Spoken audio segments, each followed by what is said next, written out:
Նույնտապանում հյուրընկալել եմ հանրային գործիչ դասախոս Միքայել Հայրապետյանին, պարոն Հայրապետյան, շնորհակալ եմ հրավերն ընդունելու համար։ Հայաստանի վարչապետը հայտարարում է, որ արդեն 7 տարի է ամեն օր տեղից վեր կացողը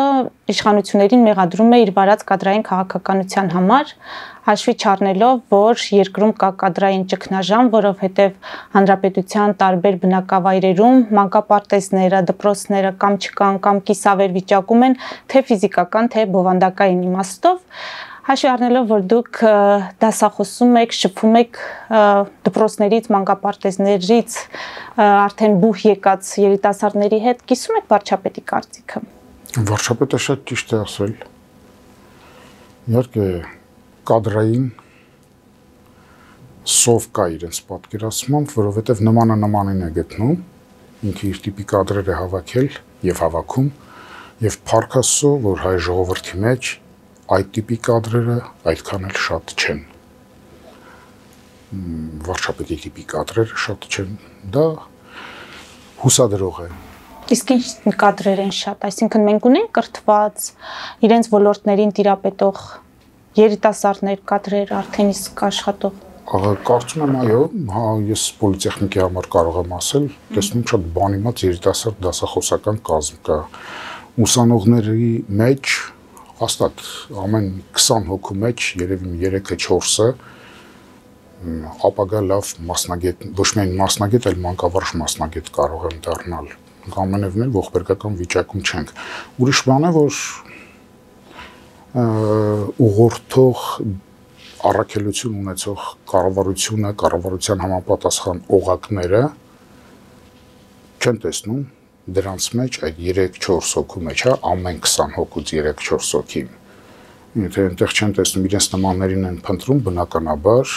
պիտի դժվարություն ունենան իրենց տիպը գտնելու, որոնք ոչինչ չեն հասկանում, բայց ինչպես Հովհաննես Թումանյանն էր ասում, ամեն մեկը իր էշն է քշում։ Կրթության հետ կապված խնդիր կա Հայաստանում։ Այո, իհարկե, այն է լրջագույն խնդիր։ Կրթության խնդիրը ես չգիտեմ ինչպես է հնարավոր լուծել, եթե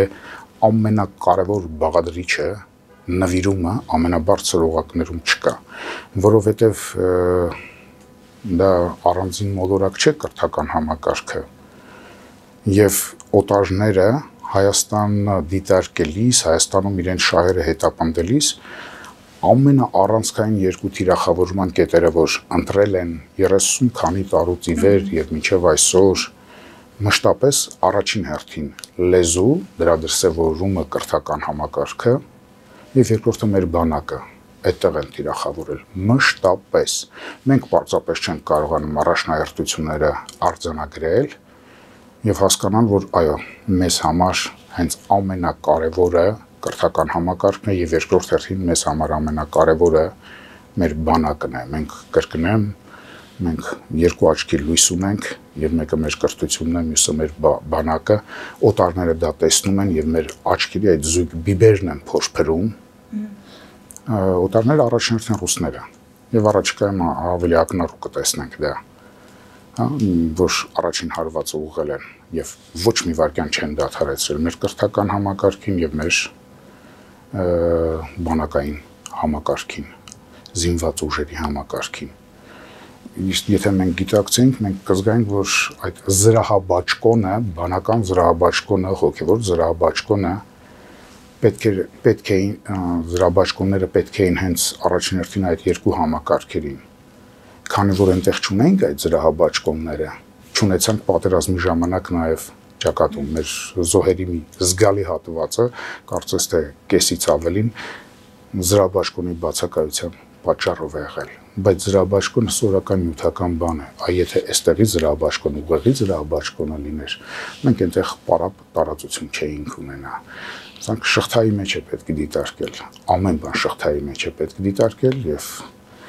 փառքասո կրկնեմ նորից, որ պարոն վարչապետը եւ իր թիմը իրենց նմանների դժվարանում են գտնել։ Ուրեմն հայ ժողովրդի մահը այդքան էլ մոտ չէ, իզուր են բուժում։ Այսինքն վարչապետի արձանագրումները կրթական խնդիրների հետ կապված ամենևին ձեր ասած տեսանկյունից չեն։ Չէ, հիմա դուք կուզենայիք, որ ես վիրաբուժությունից խոսեի կամ մոլեկուլյար ֆիզիկայից։ Երևի թե չէիք ուզենա, չէ։ Բա ինչ եք ուշադրություն դարձնում, վարչապետը խոսում է կրթական համակարգից, դա ծիծաղելի է։ Եթե մի բանից չես հասկանում, քեզ թույլ մի տուր այդտեղ մտնել։ Ինչպես ասում են, կոշկակար կոշկից վերև մի դատիր։ Հիմա գանք մեր երկրորդ խոշոր քաղաքում տեղի ունեցած թիմ ընտրությունների արդյունքներին։ Դուք ունեք բացատրություն, ինչպես ստացվեց, որ Վարդան Ղուկասյան քաղաքական գործիչը, ով հայտնի է քրեական անցյալով, ով իր ելույթներում թիրախավորեց կանանց եւ սեռական փոքրամասնություններին, կարողացավ այդքան մեծ վստահության քվե ստանալ քաղաքացիների, արդյոք սա կապել նաեւ քաղաքացիների ընտրողների կրթական այդ մակարդակի հետ։ Այստեղ կապ տեսնել թե ոչ։ Շատ թույլ կապ կարելի է տեսնել, իհարկե։ Իհարկե ավելի զարգացած լինեին, շատ ավելի քիչ կլիներ այդ տրված քվեների քանակը։ Բայց գիտեք, մեզ նման հանրույթներ չէ, որ տրվել են մանիպուլյացիաների։ Մեծագույն կոմպոզիտորներին, մեծագույն փիլիսոփաներին, մեծագույն տեխնոլոգներին աշխարհին տված գերմանացի ժողովուրդը տրվեց մանիպուլյացիային եւ ամբողջ ժողովրդով հիպնոսացան ու Հիտլեր պահեցին երկար ժամանակ եւ իրենց գլխին փորձանք բերեցին։ Մեր խեղճ ծեծված 1000 տարի պետականությունից զրկված պետական ավանդույթներից հետ վարժված ժողովրդին մանիպուլացնելը շատ ավելի հեշտ է։ Այնպես որ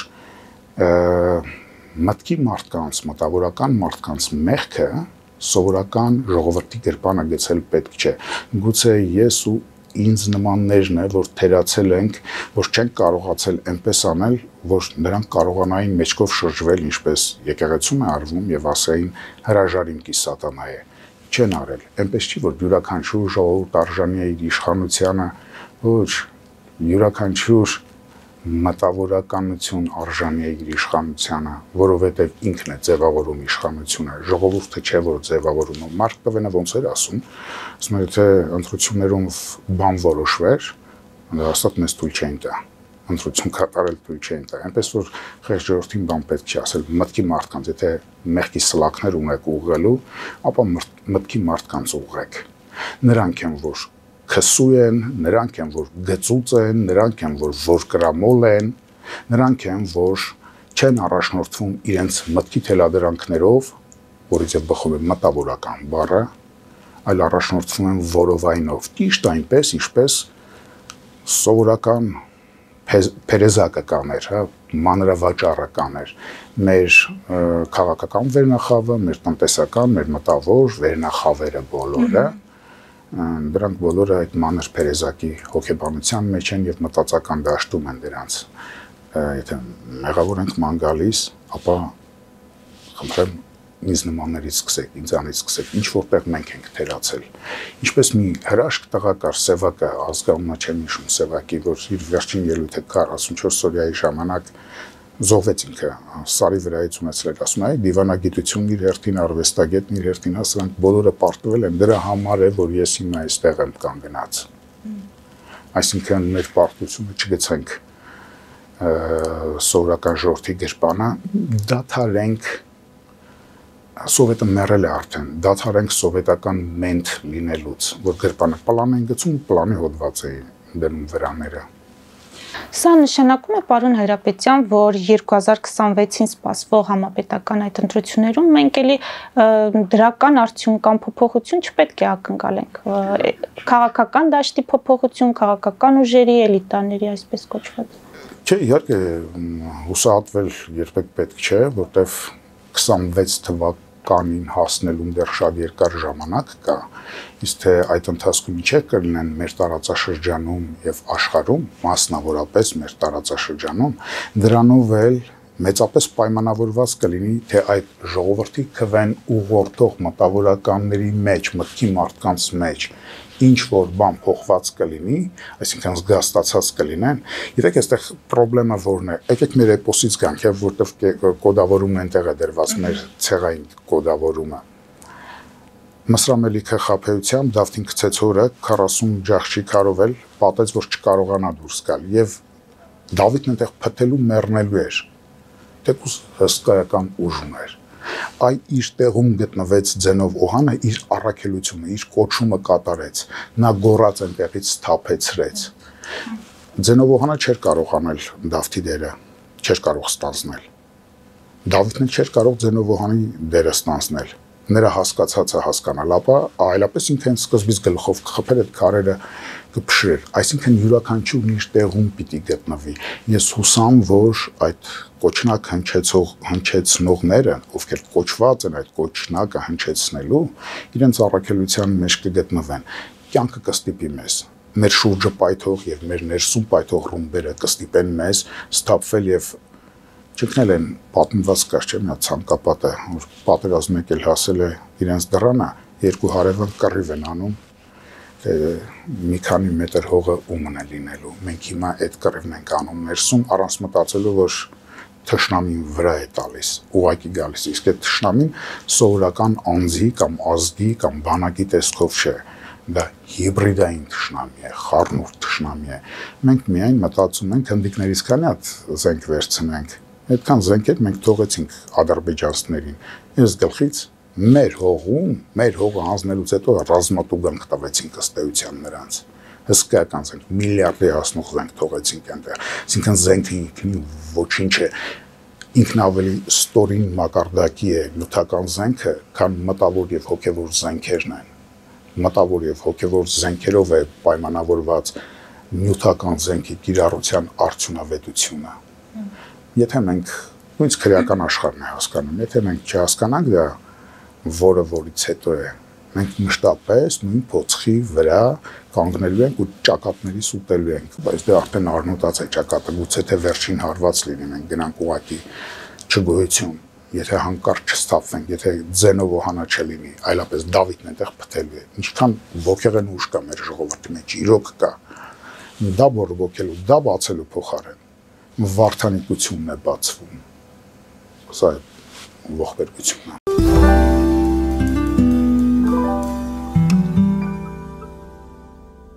Jackpot հագուստի վաճառակենտրոնը վերաբացվել է Թահանգա քաղաքում։ Նոր տեսականի, նոր արժեքներով ու նոր զեղչերով։ Եվրոպական հագուստ եւ կոշկեղեն կանանց, տղամարդկանց եւ երեխաների համար։ Օծանելիք, ճամպրուկներ, պայուսակներ, գիշերանոցներ, գոտիներ եւ դրամապանակներ։ Մեծ ապրանքատեսականի, մեծ զեղչերով։ Համեցեք Jackpot Թահանգայում։ Հասցեն 7057 Foothill Boulevard։ Հեռախոս 818 813 2252։ Jackpot։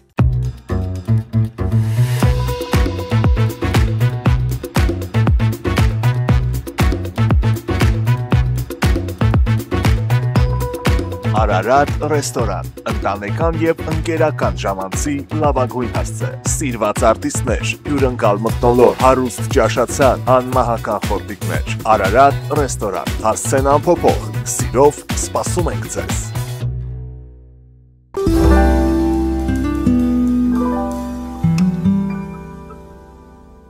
Մատարածաշրջանում ինչ զարգացումներ եք սպասում, ինչ աշխարհաքաղաքական իրադարձություններով եք դրանք պայմանավորում, արդյոք ձեր ասածը կամ ձեր կանխատեսումները կապված են նաև Թրամփի ուղիղ քաղաքականության հետ։ Այո, դժբախտաբար այո։ Ես չգիտեմ, պարոն Թրամփը քանի ձայն է հավաքել։ Պատկերացնում եք, մարդկանց այդ խումբը, նրան ձայն տվածների խումբը 8 միլիարդ մարդու ճակատագիր է որոշելու հիմա։ Բայց հուսամ, որ ինչպես ընկերս գեղեցիկ արտահայտվեց, հուսամ գելթոզ է անում, էլի գելթոզ է անում Թրամփը եւ չի կարողանալու անել Կալիգուլային վայելային խելագարությունները, ինչ հիմա արվում է աշխարհում։ Բոլորիս հայացքն ուղղված է դեպի Ամերիկա։ Գիտեք, դուք փոքր եք այդ դժոխքի միջով չեք անցել։ Դժոխք ես խորհրդային միությունը նկատի ունեմ։ Այն ժամանակ ինձ նմանները, որոնք շատ չէին բարեբախտաբար մեր ժողովրդի մեջ, իրենց հայացքն ուղղել էին դեպի ազատ աշխարհ։ Հիմա ազատ աշխարհի դեպի արևմուտք։ Ամերիկայի ձայն, ազատ Եվրոպա, ազատություն, ռադիոկայաններ, հա, այնտեղից ենք մենք մեր հույսի սնունդը ստանում։ Հիմա դա է ռմբահարում պարոն Թրամփը։ Ուսան որ Ամերիկան այն երկիրն է, որ Թրամփ չէ, հազարատ Թրամփ էլ լինի, կամ նրա տեղակալի նման, որով առաջին ելույթով հիացել է փոխնախագահի ամենը, որ Եվրոպայում ունեցավ, ասում, այ վերջապես ծնվեց ամենապրագմատիկ իդեալիստը։ Բայց հետո երբ որ տեսա Զելենսկու մոտ ոնց էր պահում, այդպես ասենք քուչի տղերքն են պահում, ինչի շնորհակալություն չես ասել, բայց գլխարկ ինչի չես դրել, Երևանցի տղերքը այդ անեկդոտը կհիշեն, էլի, ինչու գլխարկ չես դրել, ու դրա համար պատժել, դա իդեալիզմի ամերիկյան իդեալների հետ կապ չունի, բայց չէ՞ որ ինձ նմաններն են այստեղ վատ զգալ, ուրեմն մենք խաբված ենք այն հեղնար աղբյուրի մեջ, ոնց ասում է, բկյանքս իզուր անցավ, այսինքն մենք մեր հայացքն ուղղել ենք արևմուտքին եւ փորձում ենք այստեղ փոքրիկ արևմուտք սարքել։ Այստեղ իրար ձեռքից խլխլելով, որ փակեր չէր կարող լինել Pink Floyd-ի ու Beatles-ի ձայնասկավառակներ ճարել ու լսել, ազատությունը դա հիմա այդ ազատությունն է ոչինչ ասում, այսինքն իդեալիզմ, առանց իդեալների չկա ոչ մարդիկ, ոչ հանրություններ, հիմա գլխի վեր շրջում է աշխարհակարգ փոխելը դեռևս չի նշանակում սրիկա դառնալ, այո իհարկե աշխարհակարգը պետք է փոխվի, որովհետև սովետական միությունը խայտարակ պարտություններ կրել, նրա ժառանգորդ Ռուսաստանը հիմա փորձում է պարտության ռազմատուգանքը չվճարել եւ ասել չէ ես էլ մնացել եմ նույնը։ Իրեն տեղը պիտի ցույց տան, բայց այդ տեղը ցույց տալով, անտառը կտրելով, այսպիսի ցախեր շպրտել դուրս խեղճ ուկրաինացի ժողովրդին զոհասեղանի բարձրացնել, Սիրիայի նման երկիր ոչնչացնել, նեոսմանիզմի ջրաղացին ջուր լցնել, այստեղ ամերիկյան իդեալներն են, որ Ամերիկայից դուրս սովետական դժոխքում ապրածներից ցավ է պատճառում, այդ իդեալների կորուստն է, որ ցավ է պատճառում, ուսան որ բայց դրանով հանդերձ պարոն Հայրապետյան, միևնույն է, կարծես թե չի ստացվում Թրամփին Ուկրաինային այդ ձեր ասած զոհասեղանին իսկապես բարձրացնել եւ որովհետեւ դեռ Պուտինի հետ գործարք կնքել, այսպես ասած։ Չէ, կնքելու, որովհետեւ ինքը առևտրական է, բիզնեսմեն է, Պուտինի սամբո է անելու, դա հասկանալի է, բայց մեզ ինչ։ Մենք դիասպոր չենք նայում, մեզ ճակատագիրն է, դեռ ասենք թե Պուտինից խլեց, ասենք թե Կամչատկան կամ, չգիտեմ, Լենինգրադի մարզը, մեզ ինչ։ Մեր ելակետը որն է, այստեղ էլ մենք մտածական խնդիր ունենք, խորքային ճգնաժամ ունենք։ Մենք աշխարհին նայում ենք բարու եւ չարի արդարադատության տեսանկյունից ոչ։ Մեր ելակետը մեր ազգային շահը պիտի լինի, մեզ ինչ։ Եթե հայ ժողովրդի համար լավագույն ելքն այն կլինի, որ Մոսկվան մոխիրների վերածվի, ապա թող վերածի Զելենսկին դա մոխիրների։ Եթե հայ ժողովրդի համար, Հայաստանի պետության համար լավագույն ելք կլինի, որ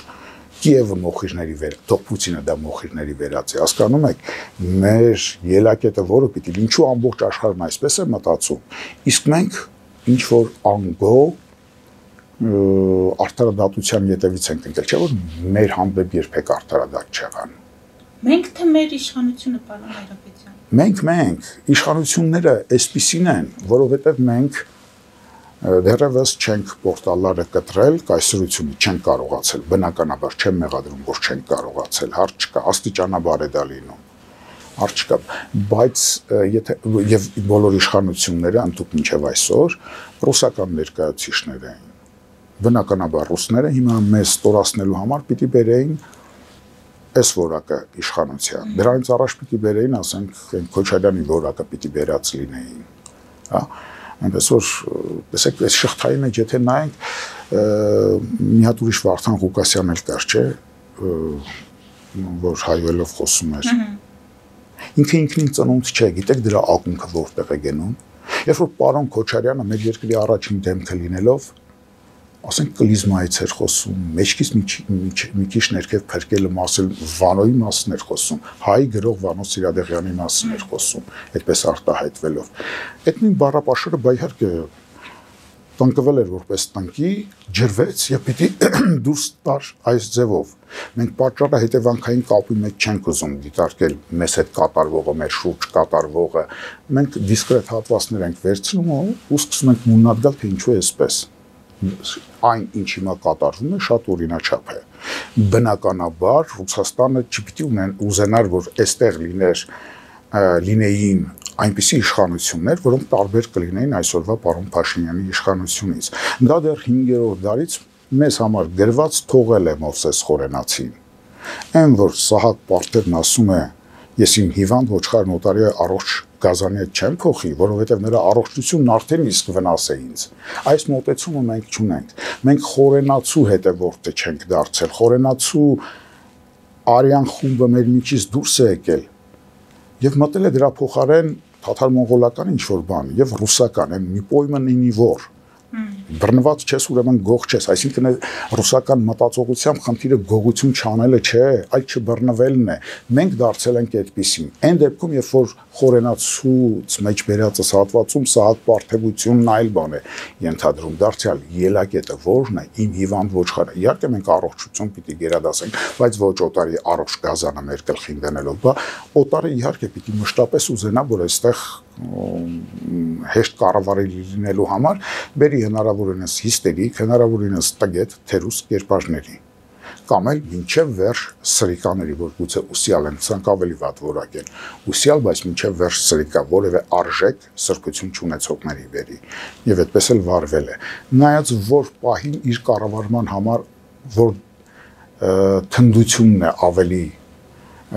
հեշտ եղել, ավելի դյուրին եղել, այդպիսիները բեր պարոն Քոչարյան, պարոն Սարգսյան, պարոն Փաշինյան, հա, այդ տեսակին է բերել։ Բայց այդ նույն կայսրությանը չի աջողվում նույնպիսի քաղաքականություն վարել, օրինակ Ադրբեջանում, Բաքվում։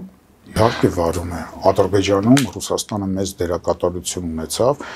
որպեսզի այնտեղ Ալիևների ընտանիքը հենց իրենք բերեցին իշխանության Հեյդար Ալիևին, այս Ալիևի օրը, որ ԿԳԲ-ի գեներալ էր, հա, գեներալ գնդապետ, շատ բարձր պաշտոնի, որպեսզի իրենց չեկիստական համակարգի հետ ավելի համաչափ սինխրոն լինի։ Եվ այսօր Պուտինը պատահական չէ, որ Ալիևի արձան պիտի բացի Մոսկվայում, բայց չեկիստի արձան պիտի բացի։ Այնտեղ դա էր պահանջվում, բերել է իր նմանին։ Այստեղ բերել է մեր քաշը հաշվի առնելով, բերել է գավառական ինչ-որ կերպարների եւ որոնցով կկառավարվի։ Այնտեղ չեկիստով է կառավարելի, այստեղ գավառամատությամբ է կառավարելի։ Վրաստանում բանով այդ Իվանիշվիլու նման հանցավոր կապիտալով հարստացածով է կառավարելի։ Տեսակ ամեն ինչ արեց, որ այն Ֆրանսում իրենց նախագահին դուրս շպրտի կամ սխալմամբ բերել էր Սաակաշվիլուն, տեսավ չէ ամերիկացիները տարել են, քաշել են դեպի իրենց, ինչ օրը դրեց Սաակաշվիլուն։ Այնպես որ մենք պարտապես պիտի կարողանանք այդ ճոճքի մեջ ծայրահեղությունների վրա չֆիքսվել, ամբողջ գունապնակի բազմերանգությունը տեսնել, իսկ դա մտածական բազմերանգի մասին է խոսքը եւ ոչ թե պապուասների նման, որ գունավոր բաներ են տեսնում ու վազում են դեպի դա, չլինենք էլի այդ աստիճանի պապուաս։ Պարոն Հայրապետյան, այդ չեկիստը նշանակում է, երբ ցույց է տալիս իբր անկախ քաղաքականություն է վարում, դա ընդամենը ցուցադրություն է։ Ալիևին, այո։ Իհարկե։ Անկախության աստիճան ունի, բայց նայած ումից ինչքան ունի։ Նիկոլը մի հատ բան ասաց, որում ասեն բավականին խելացի բաներ, ընկավ հարվածների տակ, քացիների տակ ընկավ դրա համար, որովհետև մի քիչ փնթի լավ չձևակերպեց։ Ժամանակակից աշխարհում դասական անկախությունը բազմակի կապերի, բազմակի կախվածությունների մեջ է։ Ալիևը կարողացել է դա ապահովել։ Մասնակիորեն կախված է Պուտինից, իր հոր գոլեգայից եւ իր գոլեգայից, հա, չեկիստից է կախված,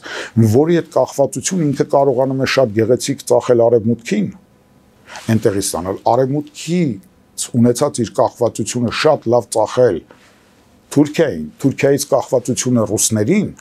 եւ հարաբերական անկախություն ունենալ, բայց որ ասեք բացարձակ անկախություն ունի, բացառված է, եթե հանկարծ Ռուսաստանը, Թրամփի Միացյալ Նահանգները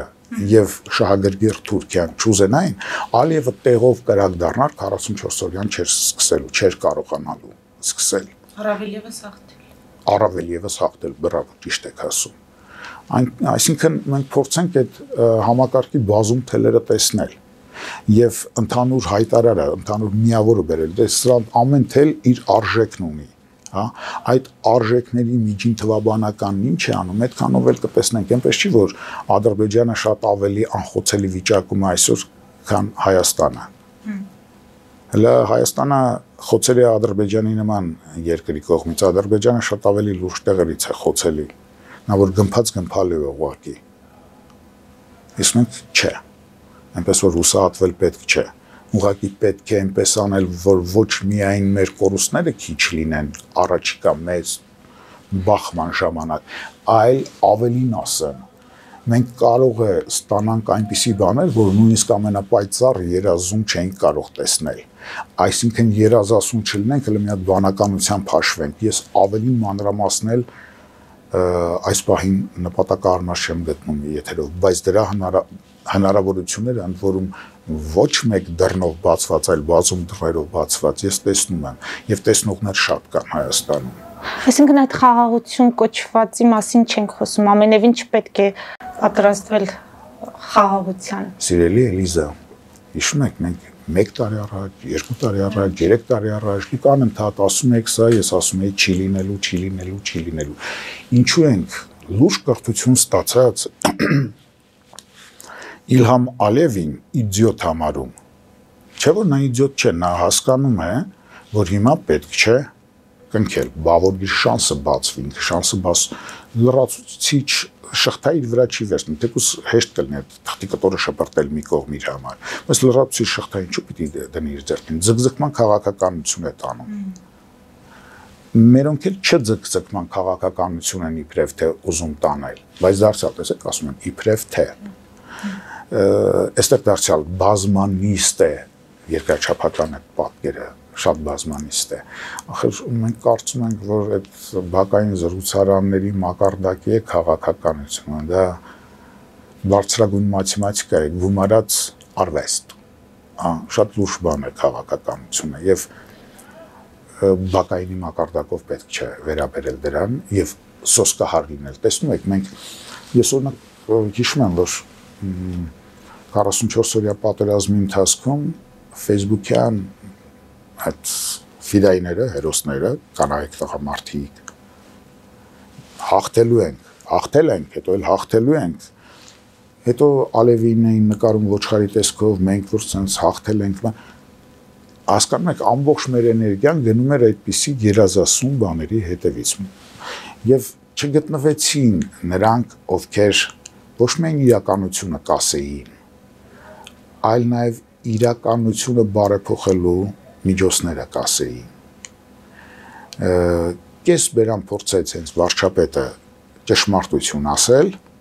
եւ հանկարծ հանդիպեց ընդդիմության ասած դե հերնել անիծած ոնց գեղի նախիրեն հենց էլ պարվին մոզին եւ գնաց այդ ուղղությամբ մենք տեսանք ինչի հանգեցրեց։ Ճշմարտությունը որ նա ասաց։ Որ ասաց հենց հիմա էլ կարող եմ խաղաղությունը բերել։ Փաստաթուղթը ստորագրել բայց դուք համաձայն եք, որ մենք այս շրջանները բաները տալիս են խորհրդարանն ասած չէ, խորհրդարանը ենթադրում է որևէ երկրի խորհրդարան ենթադրում է, որ իր քաղաքական էլիտան է այնտեղ։ Հա, քաղաքական գործիչներն են։ Այսինքն մենք տեսանք, որ մեր խորհրդարանը քաղաքական մարմինը ունի քաղաքական միտք։ Որևէ մեկը ազնիվ չգտնվեց, ընդ որում չէր ուզենա, որ Նիկոլի Գերպանը պլան գցեն, էլի խավության նոխազ սարքեն, այդպես էլ մենք խավության նոխազը հայկական երևույթ չէ։ Էլ ավելի չհայանանք, հա, առանց էլ շատ ենք հայությունից հեռացել, Նիկոլին սարքեն մենակ խավության նոխազ, ոչ, ինքը դժոխք գնալու չափ մեղքեր վերցրել է իր վրա եւ ոչ միայն այդ 44 օրյա պատերազմում եւ ոչ այնքան այդ պատերազմում կամ միայն արտաքին հարաբերություններում, այլ ներսի ավերածությունների համար առաջին հերթին, հոգևոր ավերածությունների, որտեղ այդ տարածքային կիլոմետրերը միշտ հնարավոր է վերականգնել, երբեք հուսահատվել պետք չէ։ Եվ դա իդեաֆիքս արկելն էլ հոգեկան խանգարման նշան է, ինչ են, գիտեք, իրանական բարձրակետը, իրանցի ժողովրդի պայծառության գագաթնակետը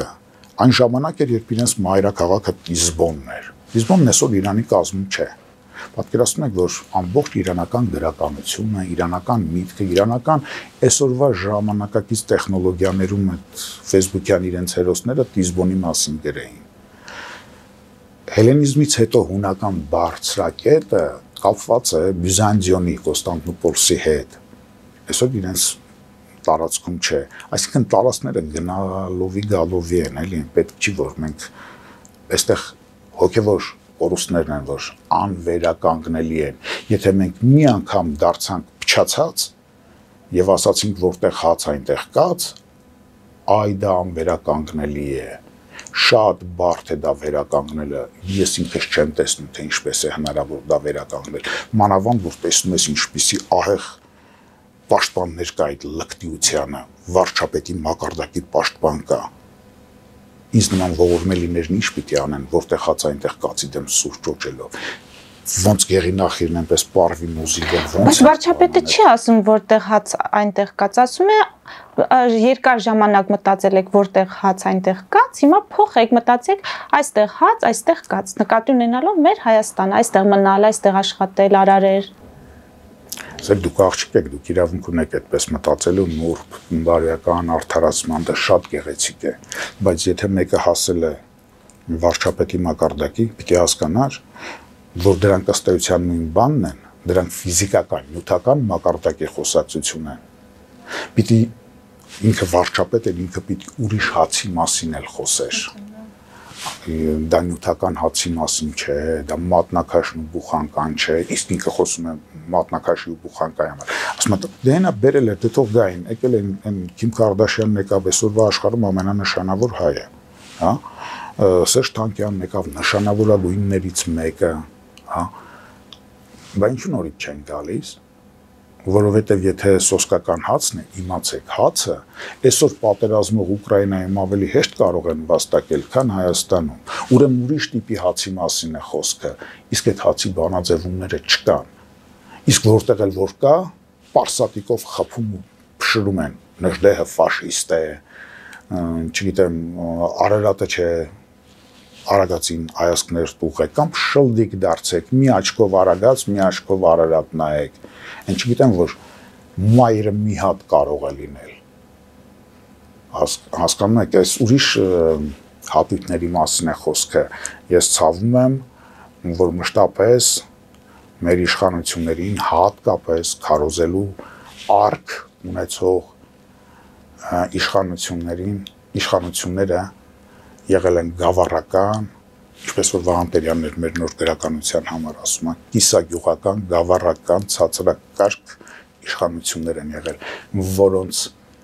վազքը մկան նման էր մինչև մարակը։ Եվ որոնց չկա նաև ընդդիմություն։ Այո, որտեղ ընդդիմությունն էլ նույն, որտեղ մեզ թվում է թե մտավորականն այլ բան է եւ քաղաքական գործիչն այլ բան է։ Քաղաքական գործիչը հենց ինքը մտավորականը պիտի լինի։ Եթե մտքի մարդ չի, կրթության հետ կրթությունը չասեմ, այդ դիպլոմի հետ կապ չունի, կարող է մարդը դիպլոմ չունենալ, բայց ամենալուրջ մտավորականը լինել։ Դրա համար մենք եկեք մի հատ սրանք սահմանենք, հա։ Մտավորականը երևի նա է, որ սովորական զանգվածի ի տարբերություն սովորական զանգվածի, որի վարքը կարգավորվում է նյութական գրգեռներով, այս ինչն ունենամ, հացը շատ լինի, այլ միտքն է կարգավորում, միտքն է ուղղորդում նրա խոսքը, նրա վարքը։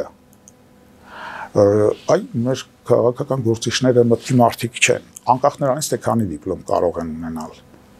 Դրա համար էլ ընկած իրենց նման գավառացիներ են ման գալիս, գավառացիներ գնացեք ճգնաժամ չունեն, իրենց տեսակի ճգնաժամ կադրային չկա։ Գնացեք Սուրմալուի շուկայից բանից հավաքեք, բերեք, այդ նույն կլասին եք էլի ավելին չեն։